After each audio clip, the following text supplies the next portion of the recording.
छत्तीसगढ़ में 15 सीटों का नुकसान हो रहा है, हरियाणा में नुकसान हो रहा है। 150 सीट का नुकसान मतलब 150 के नीचे आ गया। सरकार कैसे बनी?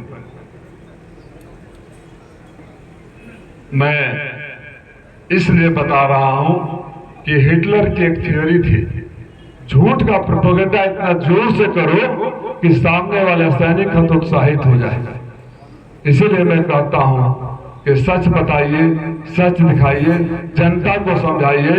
आने वाली 4 तारीख की सरकार आपको है। मैं अपने बारे में तो बहुत बोलूं, बार बार बोलूं ठीक नहीं है, बस इतना कहना चाहता हूं कि आप अपने दिल पे हाथ रख के जी जरूर विचार करिएगा।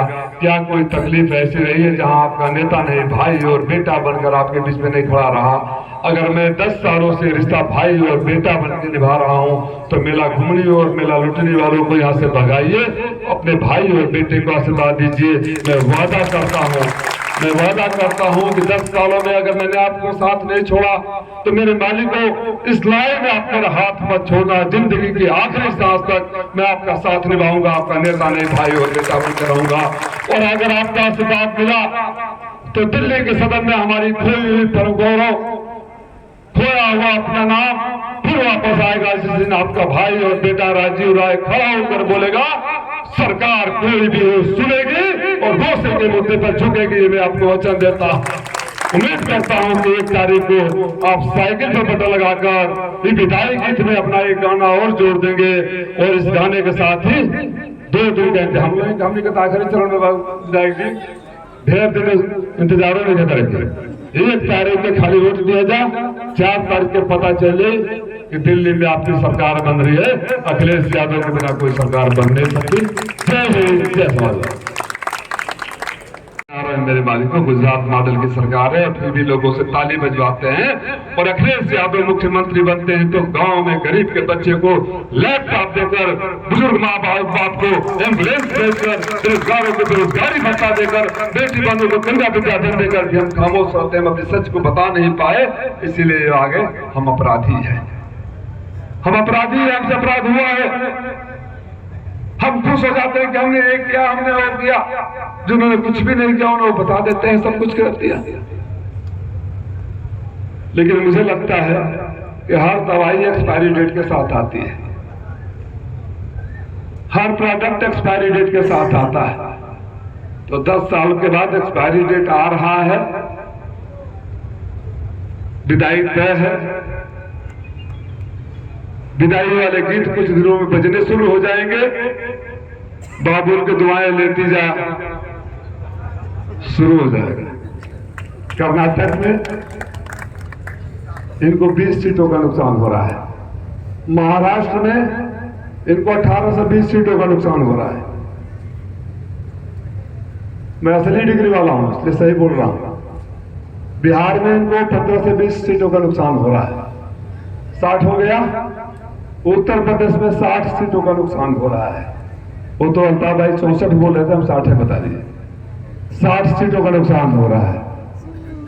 120 महाराष्ट्र सारी राजीव राय, अखिलेश यादव जिंदाबाद, जिंदाबाद, गठबंधन जिंदाबाद, जिंदाबाद, जिंदाबाद, गठबंधन जिंदाबाद, जिंदाबाद,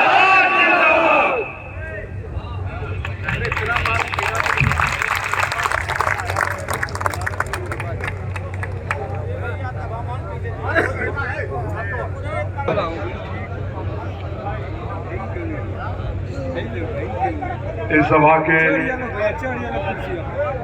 जी हमारे नेता और बड़े भाई, संघर्षों की मिसाल, ऐसी क्रांतिकारी धरती के शानदार विधायक आदरणीय सुधाकर सिंह जी, इंडिया गठबंधन के कांग्रेस पार्टी के माननीय जिलाध्यक्ष जी, तक मेरी आवाज जा रही है, भीतर भी और रोड के बाहर भी, जिनके भी कानों में मेरी आवाज जाए उन सबको मैं प्रणाम करता हूं। बात आगे बढ़ाऊं उससे पहले कुछ भाव, कुछ पल ऐसे होते हैं, कुछ इमोशन ऐसे होते हैं कि जिनको रोकना मुश्किल होता है। आज मैं जब रास्ते में आ रहा था तो एक साथी मुन्ना का फोन आया। उसके पहले मैं मीटिंग में था, बार बार फोन आ रहा था, मैं काट रहा था। मैं सोचा कि एक बार गुस्से में उसको बोल दूं कि तुम बलिया में हो, यहाँ क्या बार बार फोन कर रहे हो, मैं मीटिंग में हूं। उधर से आवाज आया कि हम मीना दीदी के साथ घोसी आ रहे हैं।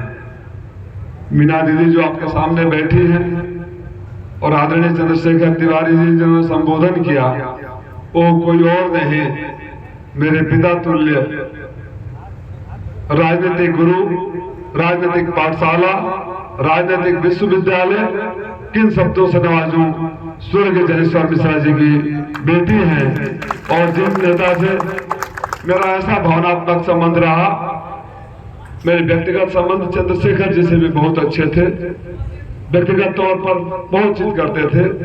लेकिन एक नेता जिनको ये ख्याल हो कि राजीव बेंगलोर से आ रहा है, उसको सत्तू का पराठा नहीं मिलता होगा, बेसन की रोटी नहीं मिलती होगी, लौकी की सब्जी नहीं मिलती होगी, वो बनवा के इंतजार करे, वो बाप के अलावा, माँ बाप के अलावा कोई और नहीं हो सकता।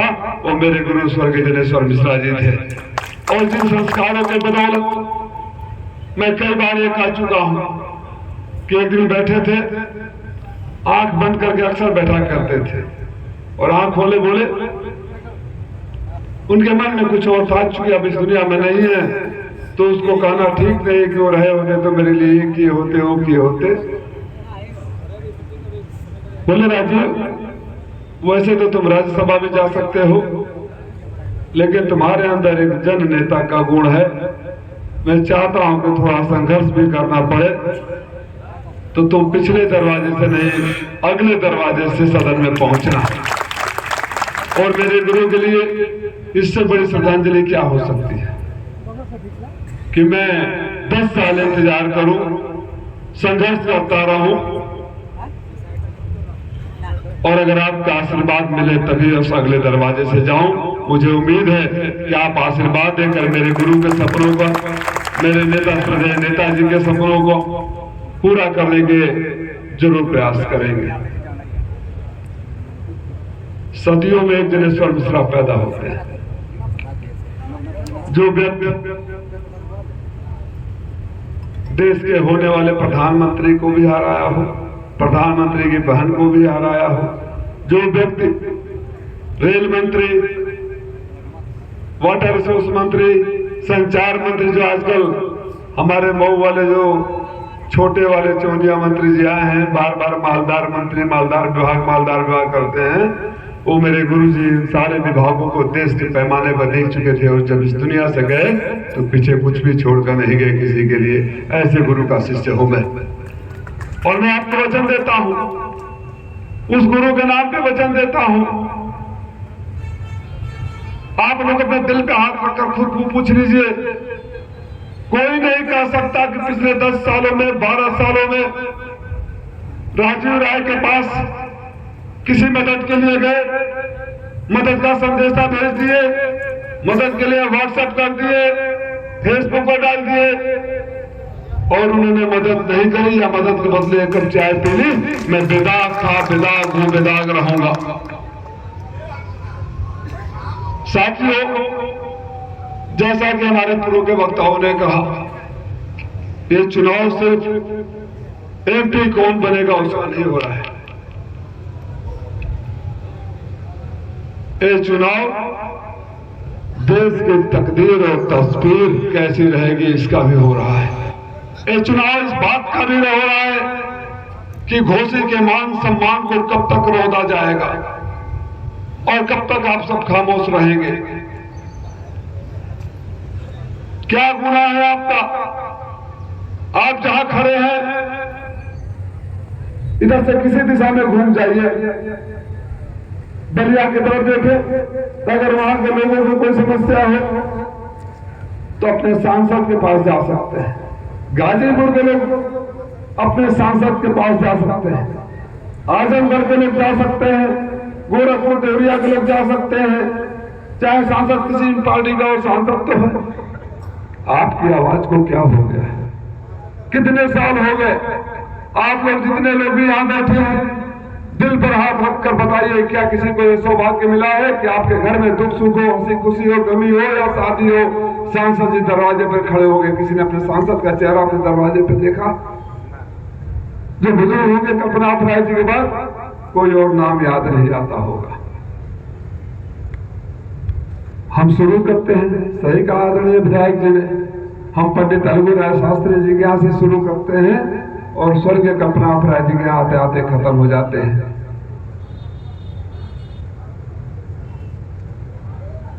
नई पीढ़ी को तो मुझे लगता है कि पुरानी बात छोड़ दीजिए, बहुत याद होगा तो दो ही नाम याद होगा, स्वर्गीय कल्पनाथ राय, स्वर्गीय राजकुमार राय। जिन्होंने देखा होगा, याद की बात तो याद, इतिहास हमेशा ग्लैमर हो जाता है, जिन्होंने इनको देखा होगा, उसके बाद आपने कभी नहीं देखा। और जो लोग इस चुनाव में चुनौती देने आए हैं, मुझे लगता है अल्ताफ भाई चले गए, मुझे लगता है कि अब वो ऐसे लोगों पर प्रतिक्रिया देना भी बंद कर देना चाहिए। वो लड़ाई में तो कहीं है नहीं। आज मैं फिर एक विधायक जी वीडियो वायरल कर देख रहा था, आपको भेजूंगा, देख लीजिएगा। फिर आज गए हैं, 5 लोग खड़े हैं मंत्री जी, और जनता ने वहां से उनको भगा दिया। 4 दिन पहले खीरीबाग में हुआ था, जब जगह जगह जनता भगा देती है, भाड़े के लोग आने कम कर देते हैं, तो चवन्नी, अठन्नी और खोटा रुपया तीनों आकर टीवी पर, ट्यूब चैनलों के सामने बकबक करने लगते हैं कि लोग नोटिस ले।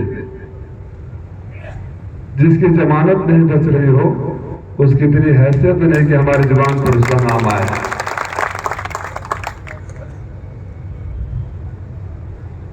घोसी के मालिकों, आपको लोकतंत्र ने अधिकार दिया है, और आपको इस अपने अधिकार का उपयोग करना चाहिए कि अगर कोई आपके बीच में आता है तो आप मुझसे सवाल करें। आप चुनाव लड़ने तो आगे हो, हम आपको वोट क्यों दें, आपने क्या क्या है? अरे 10वां के इम्तहान देने से पहले पता करो ना, लग में 9 पास के लिए अकेले बड़ा था मैंने बोर्ड में बैठो कि सीधे PhD का लगो, जिनका इतिहास ही रहा हो।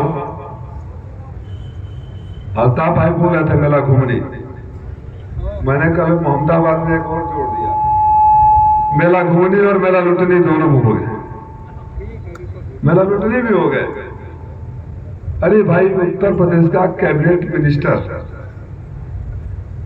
बड़े विभाग का कैबिनेट मिनिस्टर, जिसकी धौंस वो दिखाते रहते हैं हर जगह, मंच पर खड़ा होकर कहे कि कहीं समाजवादियों की या किसी लोगों की गाड़ी दिखे तो उसमें से पैसे लूट दो, 10 लाख रुपया हो तो 9 लाख रुपया पॉकेट में रखो, 1 लाख रुपया दरोगा जी को बता दो, और पुलिस वहीं खड़ी हो।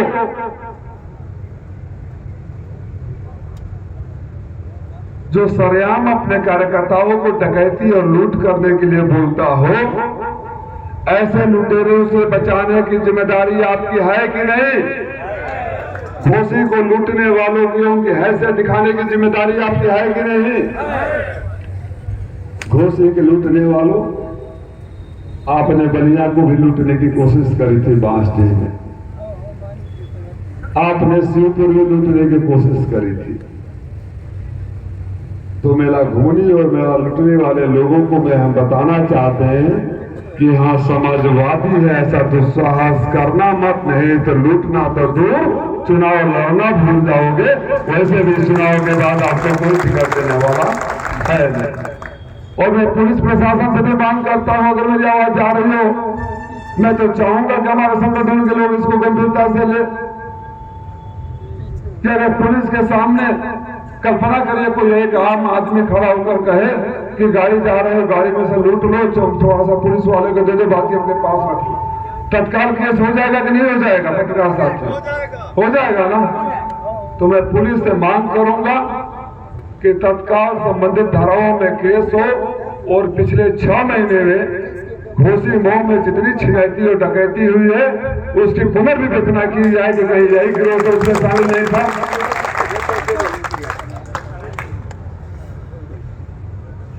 साथियों, जो आपके मुसीबत में काम नहीं आया, जो आपके दुख सुख में काम नहीं आया।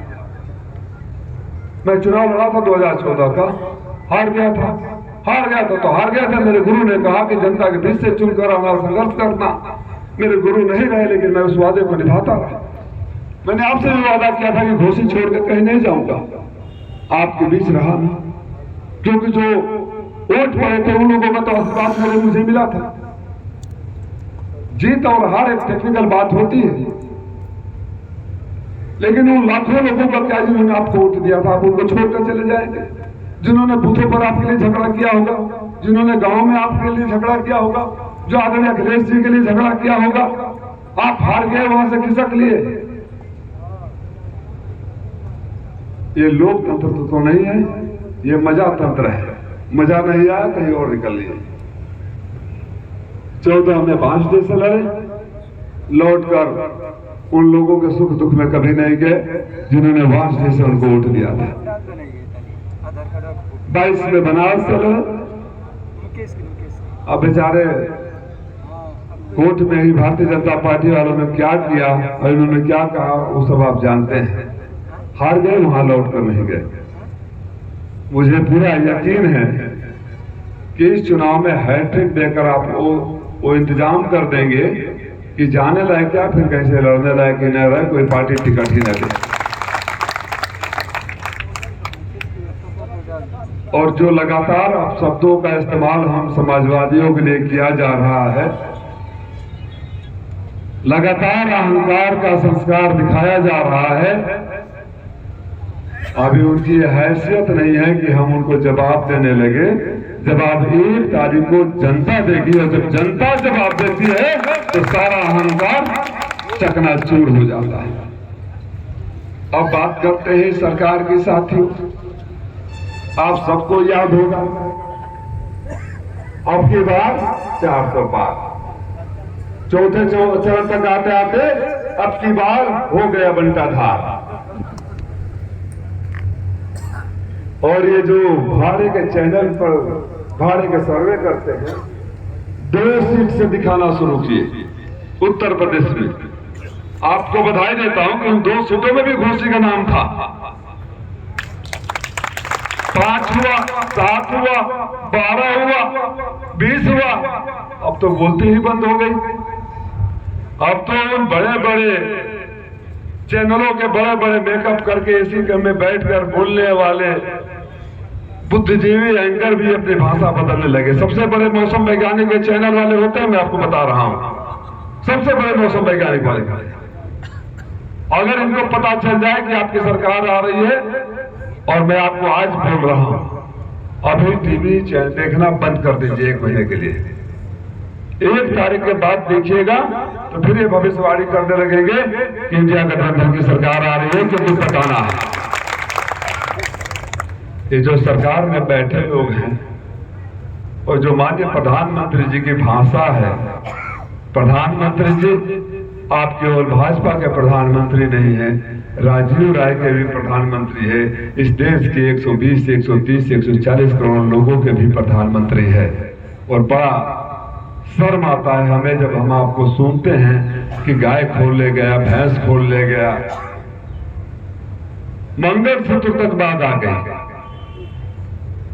आइए ना भैया, अब बताओ मेरे साथियों, माननीय प्रधानमंत्री जी को मंगलसूत्र की चिंता बहुत हो रही है, करनी चाहिए या नहीं करनी चाहिए, उस बात पर नहीं जाऊंगा। माननीय प्रधानमंत्री जी कहते हैं कि दुनिया में देश का डंका बज रहा है। भाइयों बहनों, विश्व गुरु बन गए कि नहीं बन गए? गुजरात से भाड़े पर लोग बन गए। और जिनको ये भी नहीं पता होता है कि मेरा बूढ़ा बाप दिन भर रिक्शा चलाकर, दिन भर मजदूरी करके, शाम को घर पे हमारे लिए रोटी का इंतजाम करता है, लौट कर घर आएगा या नहीं आएगा, ये व्हाट्सएप यूनिवर्सिटी वाले बोलते हैं आएंगे तो मोदी जी, खुद का पता नहीं है। दुनिया में भारत का डंका बज रहा है। आप एक बात हमें समझाइए, आपके परिवार में 5 लोग हैं और 3 लोगों की जिंदगी भीख पर या दान पर गुजरती हो, तो आपके परिवार का डंका बजेगा? दंगा बजेगा वैसी होगी, नहीं बजेगा। जिस देश की 85 करोड़ लोग आज भी 5 किलो अनाज पर जिंदा हो, शर्म आने के बजाय हमारे प्रधानमंत्री जी कहते हैं कि दुनिया में देश का डंका बज रहा है, धन्य है बंदो, और आप ताली बजाते हो। अच्छा ये बताओ जब नौजवान लड़का बहुत लोग उसमें जाए, नौकरी वोकरी तो मिलत नहीं कि वो अपनी बेटी बहन का भी लड़का खोजे जाए तो नौकरी पूछी कि पता करे कि 5 किलो राशन मिलेगा कि नहीं, क्या 5 किलो वाला राशन से क्यों अपनी बेटी बहन की शादी करिए, हम उनके कह दे तो ये अपने नहीं बनाओ चाहता लड़का।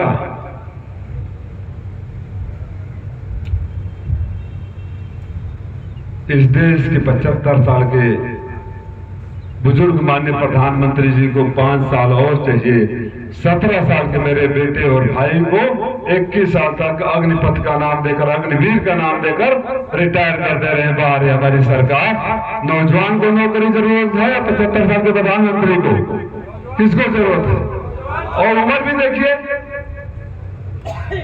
हम जिस इलाके से आते हैं सड़क के दोनों तरफ नौजवान दौड़ते रहते थे। हमारे गांव में सेना की वर्दी में कोई आ जाता था तो हम जब बचपन में, मेरा ननिहाल खैर, मेरे नाना, सारे मामा लोग, नाना के भाई सब मिलिट्री में ही थे, तो हम तो बस ये देखते रहते थे। और हम बचपन में जाकर पूछते थे कि गोलियां कैसे चला, तोपवा कैसन होला, बर्फवा पर पोस्टिंग हुआ रहे तो कैसन रहे, रेगिस्तान में गए तो कैसन रहे। अब तो ऐसा सेना की नौकरी लगा था कि अगर बर्फ पड़ गए तो बर्फे में रिटायर हो गया। साथियों मजाक नहीं है, देश की सुरक्षा का सवाल है। हमारे देश के सैनिकों की, हमारे देश की सेना की सबसे बड़ी ताकत थी कि जो हमारा जवान सियाचिन ग्लेशियर के बर्फ में नौकरी करता था, ड्यूटी देता था, -40 डिग्री में भी पाकिस्तान को आंखें दिखाता था, वो +50 डिग्री सेंटीग्रेड में रेगिस्तान में भी ड्यूटी करता था, क्योंकि उसको इतना अनुभव हो जाता था। एक पोस्टिंग यहाँ, एक पोस्टिंग वहां, एक पोस्टिंग वहां। अब तो कई पोस्टिंग में रिटायर हो गए, 17 साल पर नौकरी लगी। अब ब्याह की उम्र कितना सरकारी क्योंकि बताओ पत्रकार साथी 21, तो 17 साल में भर्ती और शादी से पहले बबुआ रिटायर होकर घरे आ गया। डंका बजा था कि नहीं डंका बजा था? डंका बजा था ना। और 5 किलो अनाज की हकीकत, ये गुजरात मॉडल है मेरे मालिक, ये गुजरात मॉडल है। 50 रुपया का अनाज कि वो ऐसा बिजनेस बताए। आवाज तो बाहर दुकानें है ना, दुकानदार भाई अगर मेरी आवाज जा रही है तो सुन लेना। आपके दिमाग में कोई ऐसा आइडिया हो कि 50 रुपया महीने का लगाकर 2000 रुपया कमा लो, तो हमारे नौजवानों के साथ बता देना। अमित शाह के अलावा किसी के पास नहीं आइडिया, जय शाह के पास खाली है। वो अनाज वाले में मिलता था। मैं बात इसलिए बोल रहा हूं कि 100 बार बोले हुए झूठ के आगे एक सच हार जाता है। मैं चाहता हूं कि आप 200 बार जाकर ये सच गांव वालों को बताएं, लोगों को समझाएं। ये अनाज 2 रुपया किलो, 1 रुपया किलो पहले भी मिलता था, तो 5 किलो अनाज 40-50 रुपया, अधिक से अधिक 40-50 रुपया। सौरभ तो ये सौरभ राय है, कांग्रेस के नेशनल लेवल पर मीडिया कोऑर्डिनेटर और राइट से देखते हैं, इनके पास हमसे कई गुना ज्यादा डेटा होगा। 40-50 रुपए का अनाज, गैस का सिलेंडर 400 से 1200, तो झटके में वही महीना में, हर महीना में सिलेंडर तो चाहिए ना, तो झटके से वही महीना में 50 रुपए के बदले 800 रुपये आ गए पॉकेट में। अब आगे आएगा, एक परिवार में 5-6 आदमी तो होते हैं मिनिमम, तो 5 किलो अनाज पाना है तो 6 आधार कार्ड भी चाहिए। गलत बोल पड़ी जी, 6 आधार कार्ड चाहिए, और 6 आधार कार्ड के लिए 6 मोबाइल नंबर भी चाहिए कि नहीं चाहिए? अरे गरीब परिवारों में तो एक फोन से भी काम चल जाएगा, लेकिन 5 किलो अनाज है तो 6 मोबाइल चाहिए।